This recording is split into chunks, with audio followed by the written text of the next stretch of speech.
Hello, my name is Katie and welcome to my shed. I'm knocking everything over, so I'm going to re-record that. Hello, my name is Katie and welcome to my shed. How are you all keeping? First of all, I need to celebrate. We're 25 people away from getting another takeaway, so that's exciting. Sorry, for those of you that haven't watched before, every 100 subscribers I get, my family make me celebrate by buying them a takeaway. I'm not sure how it works, but there seems to be a logic to it. I suppose I don't have to cook at least one day, then yeah, probably they should be buying me a takeaway.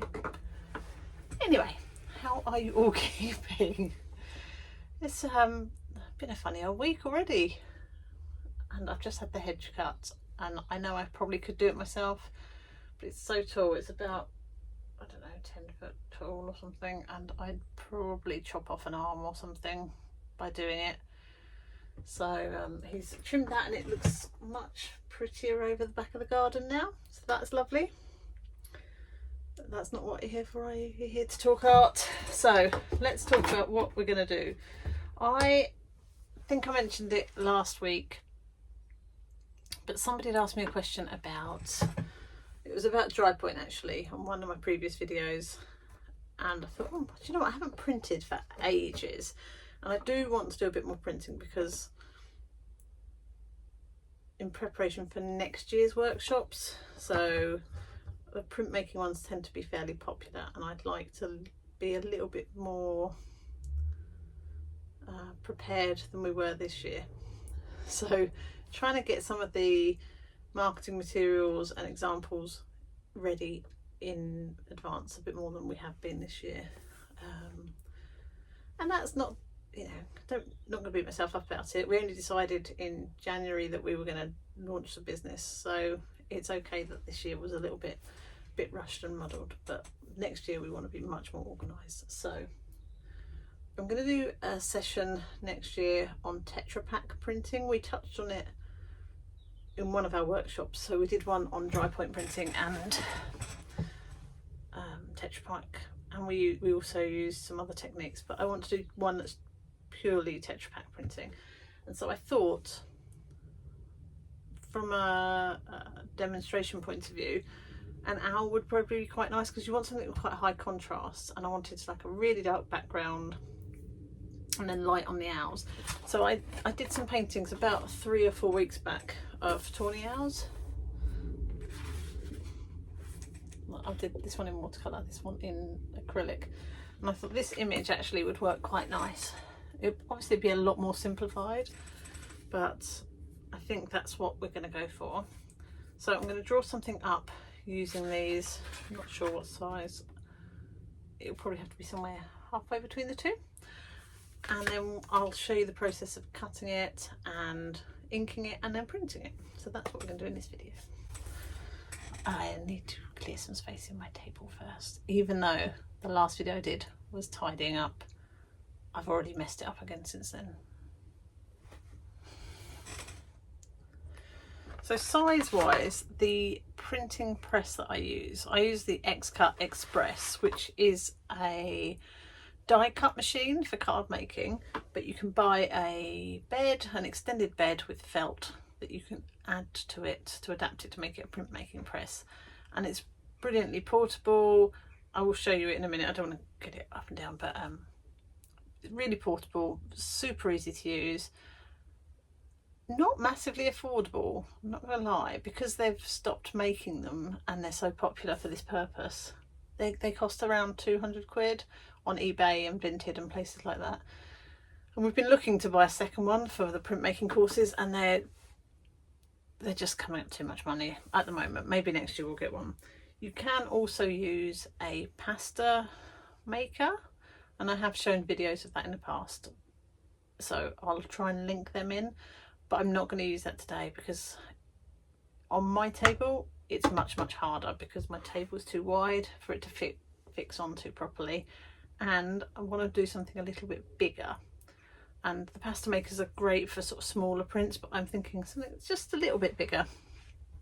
So this is the Tetrapak I've got. beautifully cut out and cleaned by Lou, because this is Lou's, not mine. Thank you, Lou. And you will see, if you go and look at videos, a lot of people leave the original shape on, so you get like the peaks from the top of the cartons. I don't really like that so much, although that's not for me. So I'm going to use this. It will have these lines in, and I'm okay with that, because I don't mind that the image will reflect the materials that I've used to create it. I'm okay with that. So when I do print it, you'll get these lines from the Tetrapak. So you do need to be okay with that, or only do tiny prints that sort of fit in the area which is completely flat. I'm not going to do that today. I've done loads of tiny prints before, and they're all in those previous videos, so go and have a look. I think I've done a playlist with printmaking on, so you can go and have a little look through some of those, or go and check out some other people on YouTube. There's some really great printmakers on here that will probably be a bit more professional than me. Okay, I'm going to quickly tidy up, then we'll draw this up.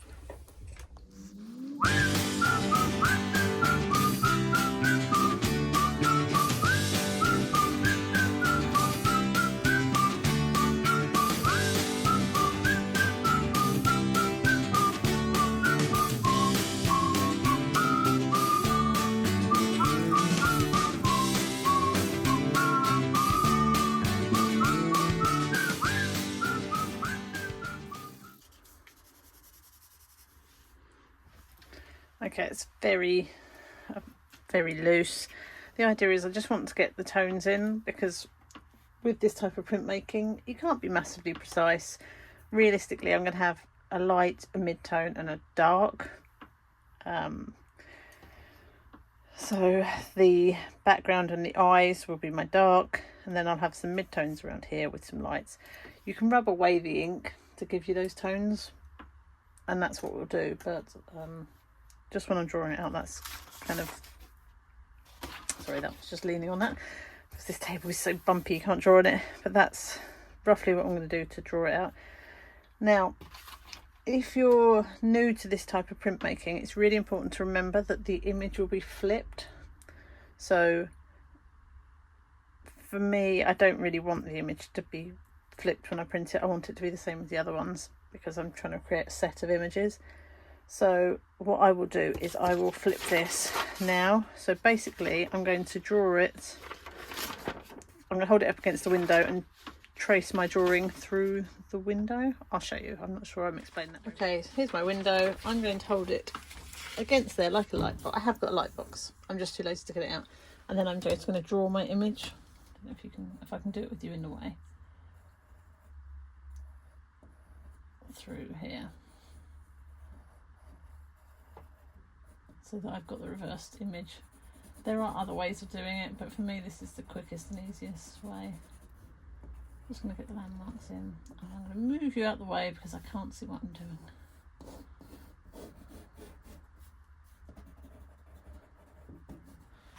If I was more talented, I could just draw it in reverse, but my brain can't do that, so that's what I'm going to do.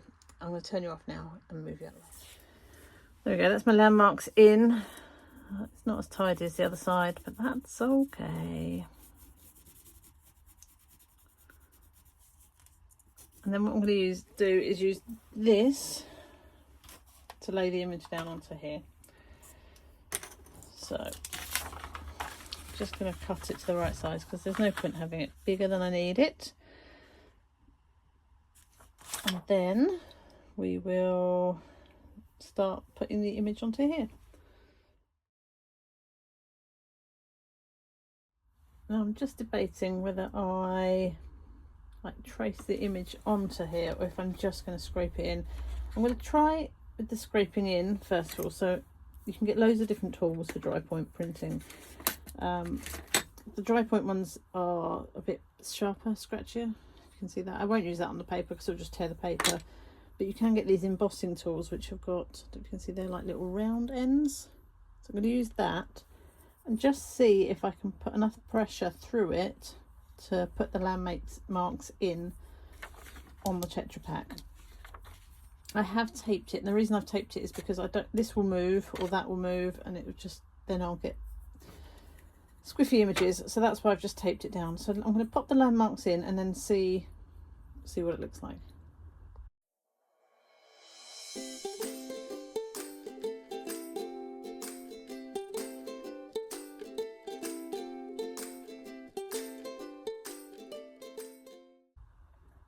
Okay, so I've gone over with this embossing tool using my landmarks on here. I've had to move this line over a bit because that was it was too far over, and I like having the border on. So should be able to see. Let me go down a little bit, but mostly the image has come out a bit wonky, sorry, and certainly enough for me to work with, because it doesn't have to be exact, does it? What we're going to do here now, I'm going to carry on using the embossing tool, because the good thing with this is where I put the lines in, so where I've got these sort of scratchy lines, that will print as almost like a drawn mark if I leave it in. And then in some of the areas, for example around the head and actually around the bird, because I want that very dark black, I'm going to cut it away completely and leave the softer card underneath.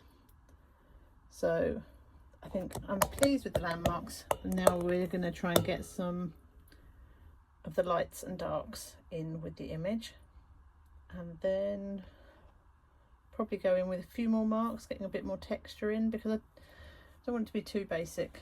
So let's have a look and get that done.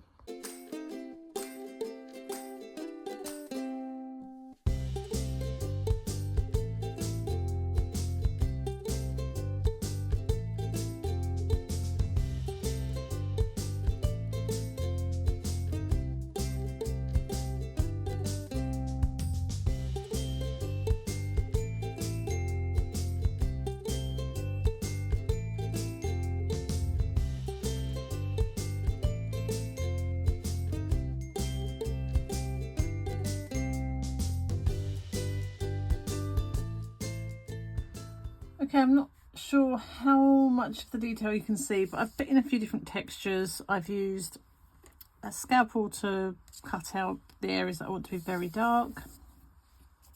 This one I want to be white, so that's why I've cut that out completely. And then I've used different tools to make marks on the plate. So we've got some quite heavy marks, and then we've got some finer ones around sort of here and here. I'm not sure how much they'll come out. I may find that I need to go in with a bit heavier afterwards. I might just do a few more sort of heavy marks. I'm not a detail girl. I'm never going to put in every feather. I just like having marks and hashes and lines to represent them.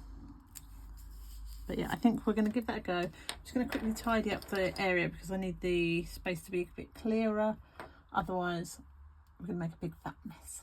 Okay, so first thing I'm going to do before I ink the plate up is make my paper a little bit damp. And the reason you want to do that is because if the paper's damp, it will suck the ink off of the plate and you'll get a better print. Otherwise it might be a little bit blotchy, but you do need to get the dampness about right. If you've watched any of my previous videos, I think I've already linked them, but have a look through my playlist. There was one episode where I was doing dry point printing and I got the paper too wet, too dry. You know, it's not as easy as it looks. So you want it damp all over. You don't want it patchy, but you don't want it soggy and like with wet patches. So what I'm going to do is just quickly take it outside, spray it, and then I'm going to put it inside one of these little poly pockets just to absorb, and then I'll dab it off before I print. Right, so I've popped it in a poly packet, and I'll just rub it down and flatten it out so it's evenly wet and damp. I do have over where I have the paintings, I have got a piece of board and some, so you can lay it between two bits of board to get a nice even finish, but it's covered in paintings. I'll just shut the door. Okay, So we need to ink up the plate. I've put this piece of paper down because my table's disgusting and I often get in a right mess, and this way I can actually see where the mess is. And I'm not sure what colour to do. Let me show you the inks I've got.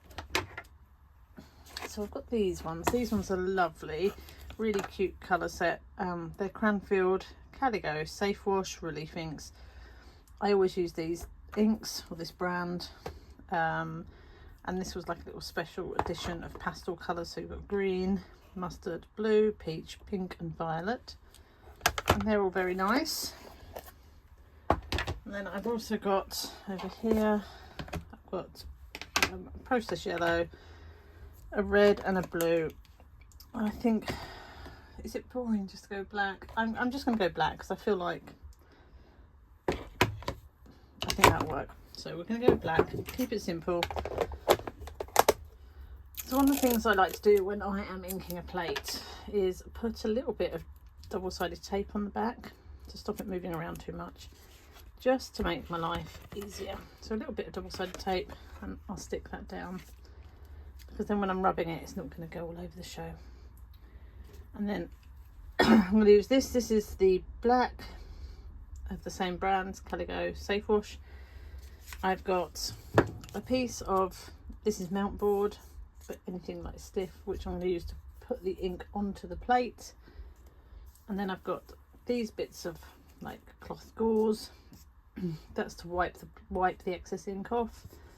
And I've also got a toothpick in case I want to sort of take it off any very detailed areas, and a cotton bud. And that should be all I need. I'm just going to use this little bit of paper as to put my ink on. It's a bit mucky, isn't it? You don't need a lot. I've probably got way too much there. Oh, I've already got it on my fingers. The trick really is to stay as clean as possible so you don't end up with a mucky print, but I'm already mucky. So let's get some of this ink on the plate. So this is just, it's like acting like a squeegee. I'm squeegeeing the ink on. You want it to go into all the little cracks and creases.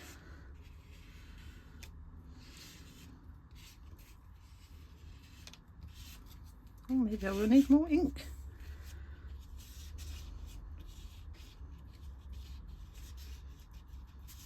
Yeah, let's get a bit more ink.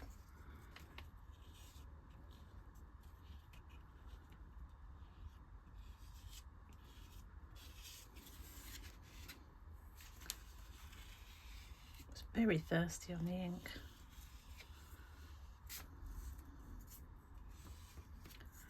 Now I'm using the edge of the plate as a border, so I want to make sure I get the ink all the way to the edge.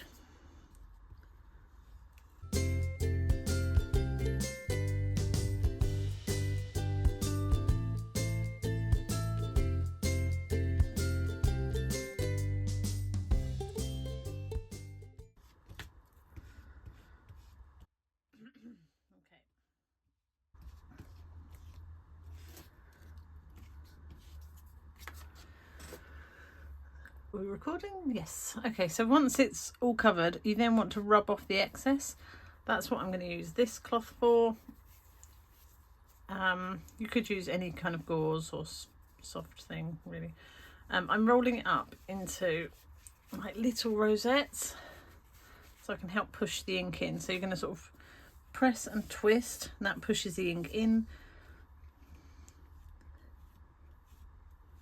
It also lifts off the excess, so can you see off this edge here, it's lifting the excess off, so you'll end up with greys there, and then the blacks on the more tissuey paper where we've peeled it off.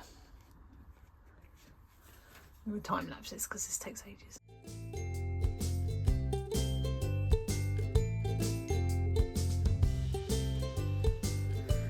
I'm hoping as I'm doing this you can see the image appearing.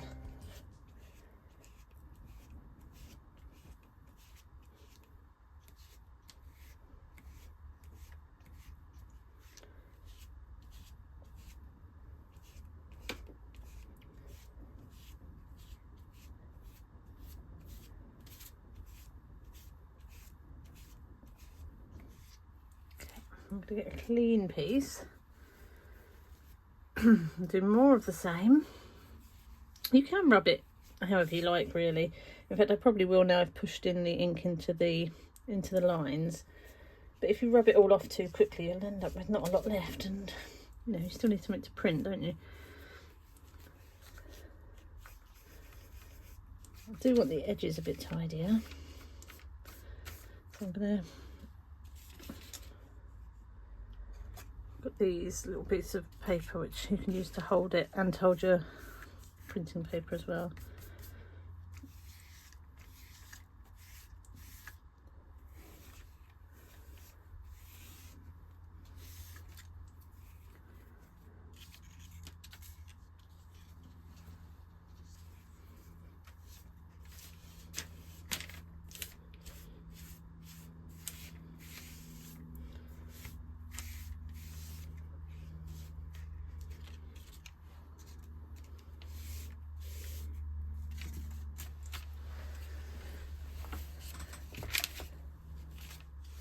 This is where, can you see how handy it is that I've just taped it down a bit?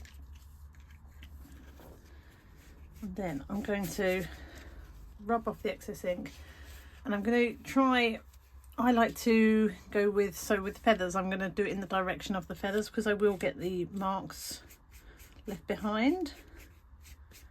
So for me, I like to use those marks to add to my picture.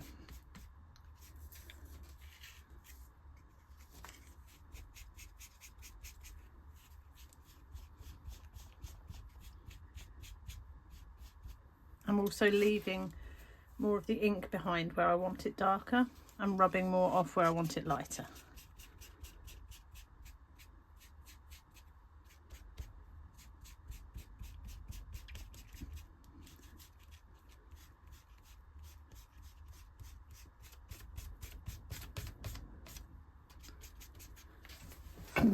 Right, let's have a look. So I quite like that tonally, and now I'm going to just go in with the lights and pick out some highlights. I want to make sure that eye has got the highlight in it, so I'm just going to do that. You won't see it there, but hopefully as I lift it you see it. And I'm going to use this just to pick out some of the highlights. So I'm going to have a little bit on the beak.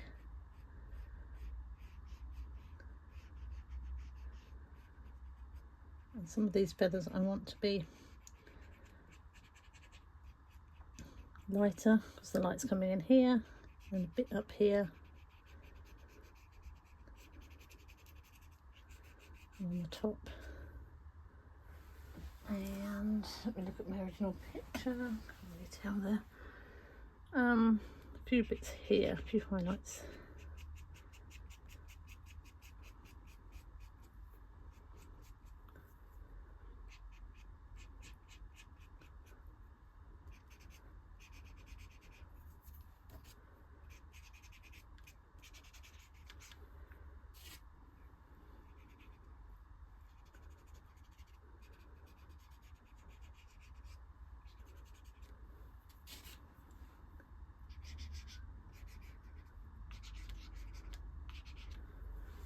And because I like those sorts of random rough marks, I'm just putting a few of those in there as well. I'm just going to lighten the beak a little bit more.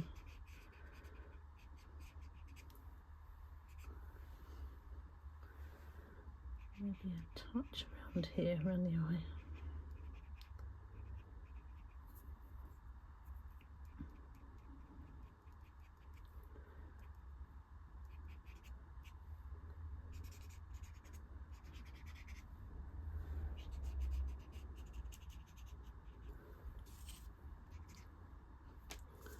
I really like that. I am now going to quickly wash my hands because otherwise I'm going to get in a mess, and we'll set up the bed. It's a little bit of a strange angle, so I do apologise. This is the X-cut that I was telling you about. This board and this felt I bought separately. The reason it's good is because it folds up into like a small case size. It's not very heavy. But the one thing that's different about this press to a lot of other presses is that you can adjust the pressure here. I don't know if you can see the rollers. Yes, you can. So you see the rollers going up and down. So I can adjust the pressure depending on what I'm printing. And a lot of the others you can't do that. You have to pack it out to try and change the pressures. So that's the press I'm going to use. Here's our paper. I'm going to take this out now and make sure it's not too damp and that it's even. And I'm also going to get a bit of clean newsprint to put between here to protect the felt and the board from the ink. Okie dokie. Right, I'm going to get this. Get it off a bit of paper if I can. Beats me. And take the piece of tape off the back. Just quickly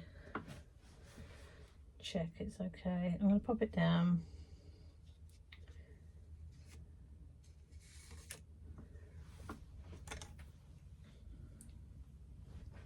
I'm going to square it up a bit. Obviously this plate isn't completely square, so don't worry too much if it's not perfect. And I've lost my cotton bud. Oopsies, so I'm just going to check it over quickly and make sure there's no big smudges where I don't want them. I mean, I always miss something, but it looks good to me. And I'll get the paper. I'm going to use another one of these little bits of paper. But it's just off cut paper to pick it up because my fingers, even though I've just washed them, are already dirty. And it just means I can try and lay it down carefully. So hopefully you can see on here, there's no massive shiny bits. Certainly doesn't look like it on to my eyes. I'm going to try and lay it down fairly central. I want a bit of a border, so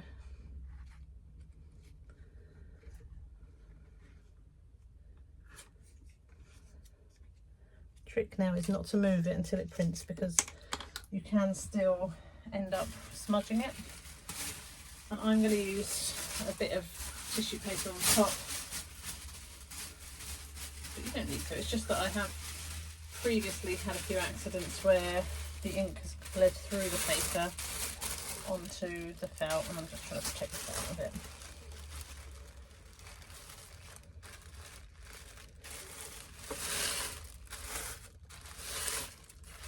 Okay, I'm going to pop the felt down. I'm just going to make sure there's enough pressure. Then we're going to roller it. I might have to move it a little bit towards you so I have space at the back.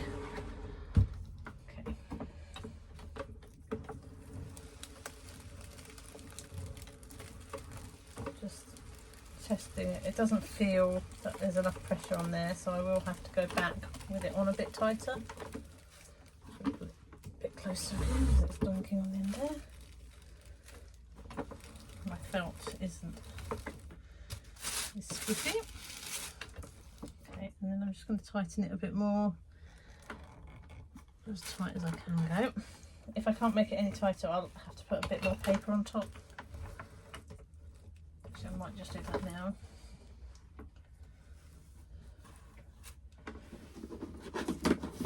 You might, even just one piece of paper is often enough just to create the pressure you need.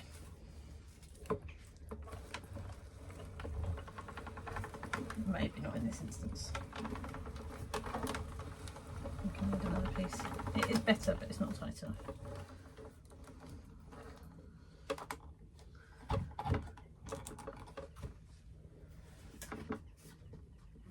I don't really want to use that piece of paper. That is the workshop. But we will use it because that's what's to hand.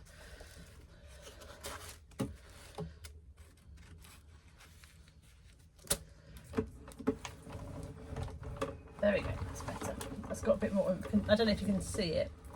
It's definitely wobbling more, but you're actually feeling like you're having to push it through, whereas previously it just slid through really easily. It's the wrong way around for the grand reveal, isn't it? You have to come back just so I can do the grand reveal with you. Now the problem with pulling it through multiple times like this is there's a risk it's going to move, so it may well have smudged.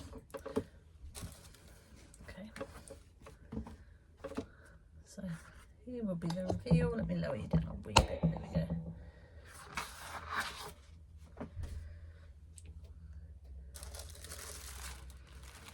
Okay, what I do need is my little paper grabbers, which are hiding somewhere, so I don't get. Let's use make a new one.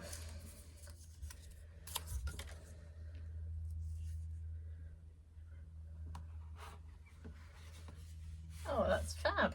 Love it. There you go.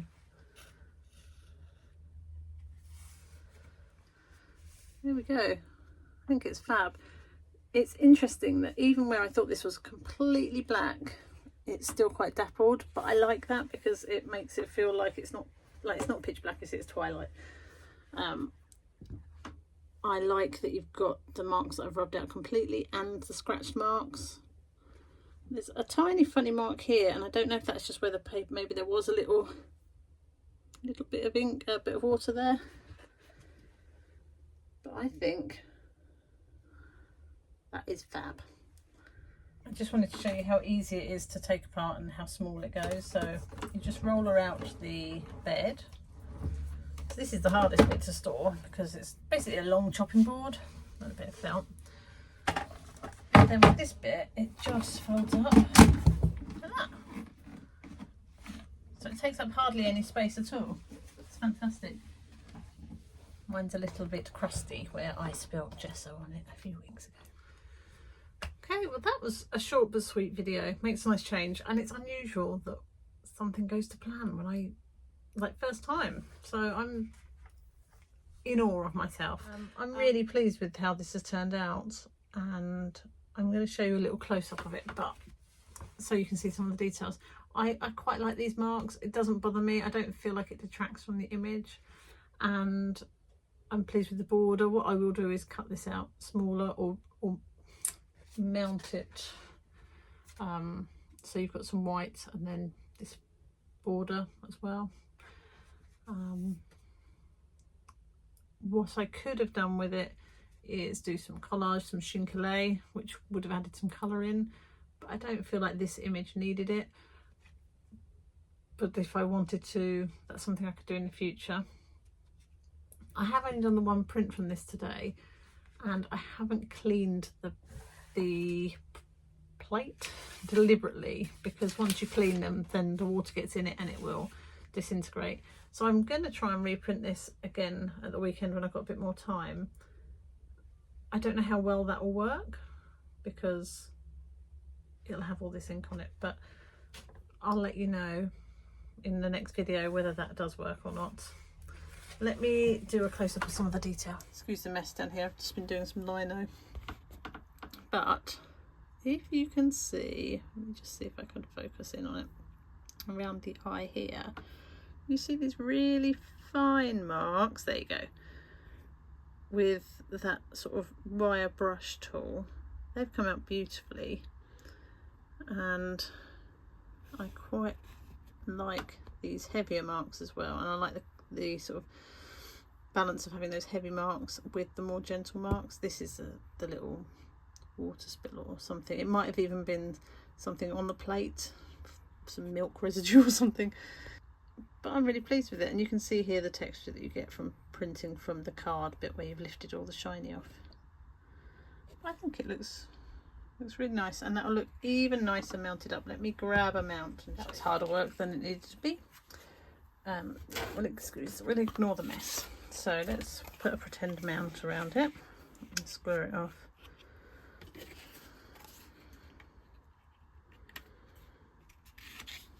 Yeah, I think that will look nice. Okay, short but sweet, but I hope you can see how you can use some of your rubbish. Keep your Tetra Paks if you don't want them. You can send them my way. I'm definitely going to do some more of this, the same image, but I might also, shall I do the peregrine? And I'm not going to do the flamingo. Definitely not doing the flamingo. I could do the peregrine, no, couldn't I? The flamingo, for those of you that didn't watch that video last week, was hard work, and I don't feel like I need to put myself through that again, so I'm not going to. But this one was a joy to do.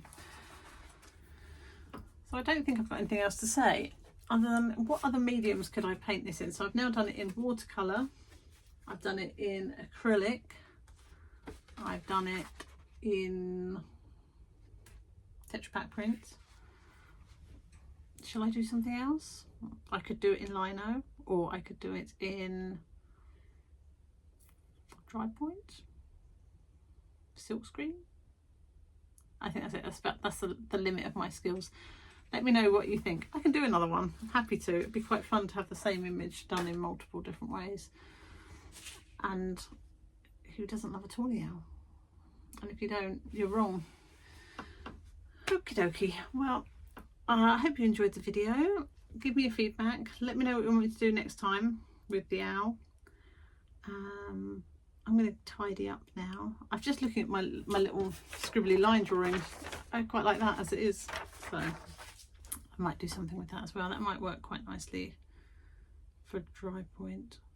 The other thing that I haven't tried, that I've been meaning to try, is the kitchen lithography, where you use tin foil and coke, do a lithograph. But I need to learn how to do that first. But I might do that. That would work quite nice with that. Not sure if I've got enough time. So have a lovely week. It's been nice hanging out with you today, and I will see you soon. Bye.